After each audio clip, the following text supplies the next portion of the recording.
Hello everyone, नमस्कार। मैं रक्षित गुर्जर स्वागत करता हूं आप सभी का अक्षवाट के यूट्यूब चैनल पर। आज की वीडियो में हम समझने वाले क्लास 12 इकोनॉमिक्स का हमारा एक टॉपिक है घरेलू आय और राष्ट्रीय आय में क्या अंतर होता है, यानी कि difference between domestic income and national income. Domestic income क्या होती है, नेशनल इनकम क्या होती है, इसको हमने इससे पहले वाली वीडियोस में भी कवर किया हुआ है। आप जाकर देख सकते हैं अक्षवाट के यूट्यूब चैनल पर। और आज की वीडियो में हम दोनों में जो बेसिक डिफरेंस होता है, जो क्वेश्चन में पूछा जाता है, उसके बारे में बात करेंगे। सबसे पहले स्टार्ट करते हैं। घरेलू आय में विशेष ध्यान जो दिया जाता है, इसका डिफरेंस समझने से पहले हम दोनों का मीनिंग जो है वो डीप में समझेंगे, जिसके बाद हमें आसानी से पता चल जाएगा घरेलू आय और राष्ट्रीय आय में जो मेन डिफरेंस है वो क्या होता है।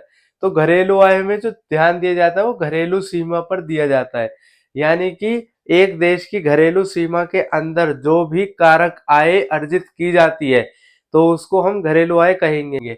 लेकिन जो नेशनल इनकम होती है, राष्ट्रीय आय, इसमें विशेष ध्यान सिर्फ सामान्य निवासी पर दिया जाता है, यानी कि इस देश के जो भी नॉर्मल रेजिडेंट्स होते हैं, जो सामान्य निवासी होते हैं, जो वो कारक आय अर्जित करते हैं, उसको हम राष्ट्रीय आय का हिस्सा मानते हैं। यानी इसमें सामान्य निवासी की आय को शामिल किया जाता है।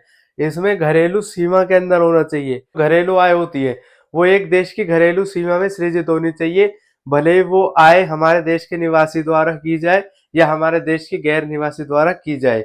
लेकिन जो राष्ट्रीय आय होती है वो सामान्य निवासी द्वारा ही अर्जित होनी चाहिए, भले ही वो हमारे देश की घरेलू सीमा के अंदर हो, भले वो हमारे देश की घरेलू सीमा के बाहर किसी और कंट्रीज में भी हो।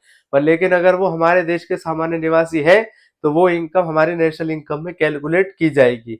तो यहाँ पर ये पहला पॉइंट था कि इसमें जो विशेष ध्यान है कि आय घरेलू सीमा के अंदर ही होनी चाहिए, उस पर ध्यान दिया जाता है। और इसमें ध्यान दिया जाता है कि जो आय है वो सामान्य निवासी द्वारा अर्जित की जाए, भले घरेलू सीमा में है वो निवासी या घरेलू सीमा के बाहर किसी और कंट्रीज में है। इसका सेकेंड पॉइंट है, इसमें विदेशों से जो शुद्ध कारक आय प्राप्त होती है उसको शामिल नहीं करते, क्योंकि वह हमारी घरेलू सीमा का भाग नहीं है। अब जैसा हम सब जानते हैं कि विदेशों में भी हमारे देश के कुछ सामान्य निवासी निवास करते हैं, वो कुछ टाइम पीरियड के लिए वहां पर जाते हैं। अब जो वो वहां पर इनकम अपनी जो जनरेट करते हैं, यानी कि जो उनकी आय होती है, उसको हम घरेलू आय में शामिल नहीं करेंगे, क्योंकि वो हमारी घरेलू सीमा के अंदर सृजित नहीं की गई है।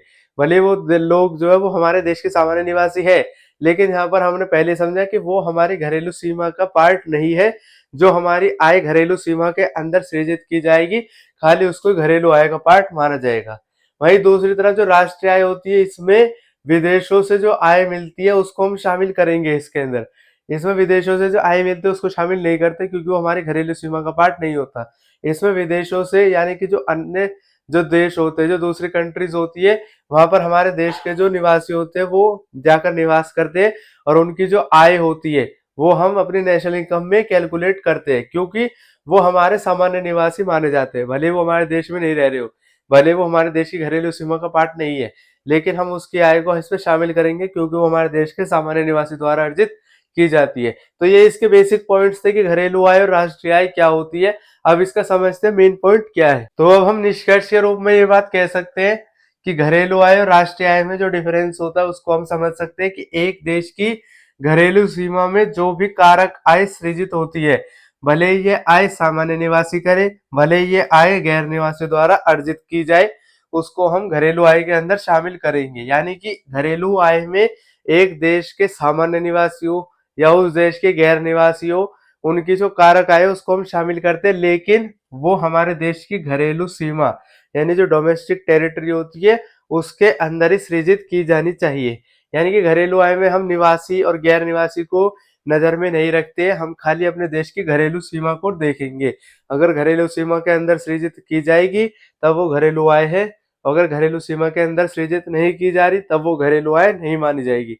इसके बाद में राष्ट्रीय आय में कि एक देश के जो निवासी होते हैं उनके द्वारा जो भी आय सृजित की जाती है एक साल के अंदर, उसको राष्ट्रीय आय कहेंगे, भले वो हमारे देश की घरेलू सीमा के अंदर सृजित की जाए या घरेलू सीमा के बाहर अन्य किसी भी विश्व के कोई भी देश में की जाए। तो राष्ट्रीय आय में देश के सामान्य निवासी द्वारा अर्जित आय होती है, भले वो हमारे देश के अंदर हो या देश के बाहर कोई भी घरेलू सीमा इसमें ध्यान में नहीं रखी जाती है। तो ये थी हमारी वीडियो जिसमें हमने समझा कि घरेलू आय और राष्ट्रीय आय में बेसिक डिफरेंस क्या होता है। अब इसी के साथ मिलेंगे हम अपनी नेक्स्ट वीडियोस में। तब तक के लिए खुश रहे, स्वस्थ रहे और जुड़े रहे अक्षवाट के साथ। जय हिंद, जय भारत।